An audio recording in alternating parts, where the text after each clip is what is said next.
Hi everyone, Joshua here with Barista Warehouse. Today we're going to brew coffee on the Moccamaster Thermal batch brewer. What sets this coffee brewer apart from other similar styles of automated brewers is the high standard of precision and workmanship that goes into each one of these Moccamasters.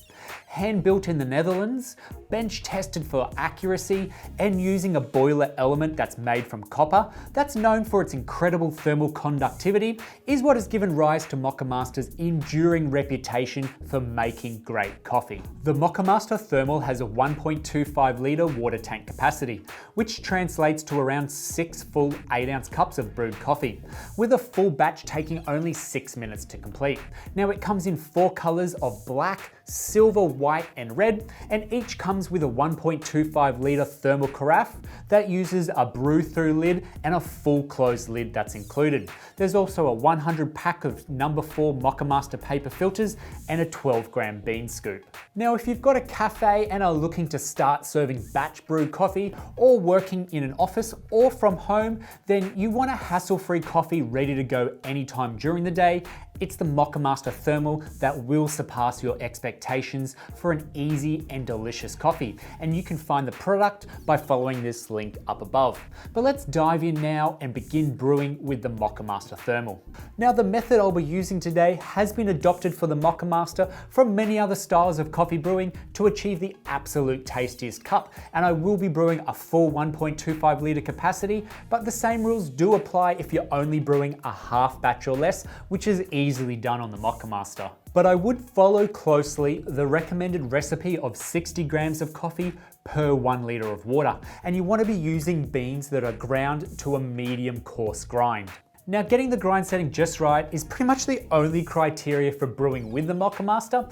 Too fine a grind and you could possibly over extract the coffee, introducing those unwanted flavors or even clog up that paper filter and the basket will overfill during brewing. And too coarse a grind and it will under extract your coffee, and then you'll notice that the water flows straight through the grounds and doesn't keep in there for too long, making a very watery weak coffee once it's finished. So it's about keeping the total brew time in between a 5 and 8 minute window for the best results. And once you've got your coffee ground, we're next going to rinse our number 4 paper filter and put it into the basket. By folding those 2 perforated sides in, it will fit perfectly in the filter, and then open up the basket's manual drip stopper to sit it over the vessel. We need to rinse this paper filter first by pouring that 200 mils of water over the top, and this helps remove any of that papery taste and gets the filter to stick to the sides of the basket. Once that's done, fill up the back water tank to just below the 10 mark for 1.25 litres of brew water. Then place the grounds in the filter and shut off the flow control switch to the basket momentarily. And this prepares for the all-important pre-infusion stage that helps get the grounds equally wet before the full brewing cycle begins. Now, a great feature with the Moccamaster Thermal is that it has a 1-button switch to turn on the machine and then a secondary thermos switch that activates the brewing cycle once the carafe is properly put into place and is indicated by the light on the front. So let the water just cover the grounds and then turn the Moccamaster back off and wait 30 seconds. During this time, I just use the back of a spoon to ensure all the grinds are fully submerged and there's no coffee climbing up the sides of the basket. Then turn the Moccamaster back on, and when the water begins running again, open the basket's flow control to half open. And the Moccamaster's spray arm has 9 holes on it and does a reasonable job of dispersing the water across the bed of coffee.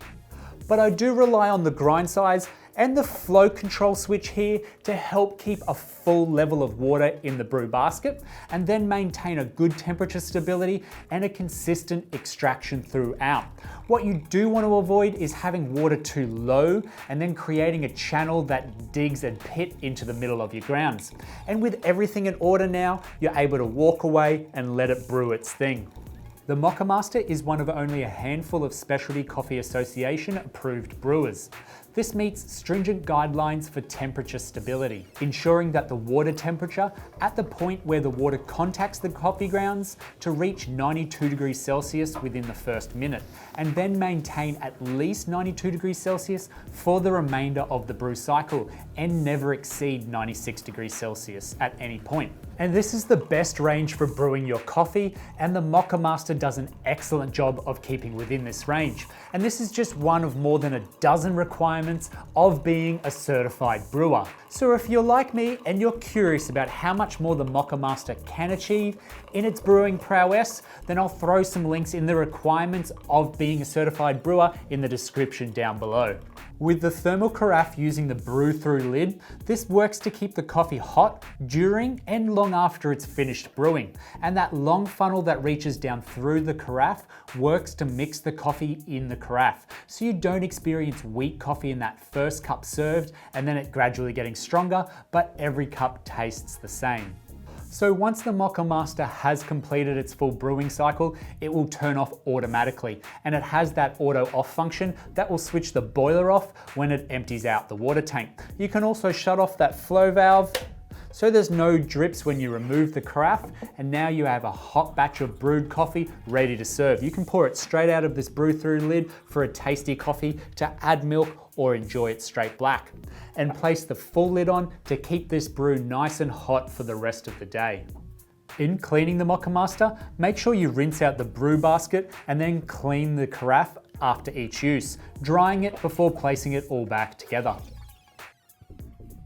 And after 100 brews or a complete box of filters, you will want to descale the unit. Look for the clean drop descaler with a link up above on your screen, and this keeps it free from scale.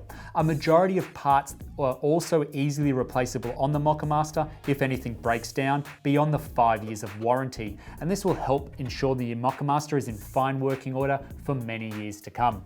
And that's the Moccamaster Thermal for you. It's a solid choice for a batch coffee brewer that will impress your guests and keep you caffeinated all day long. So if you have any questions on the Moccamaster Thermal, then throw them in the comments section down below and we'll get straight back to you. Don't forget to hit that little bell icon on your screen, and then that way you stay notified when we bring out new videos just like this every week. If you've enjoyed this video, hit the thumbs up. Thanks for watching, and we'll see you next time.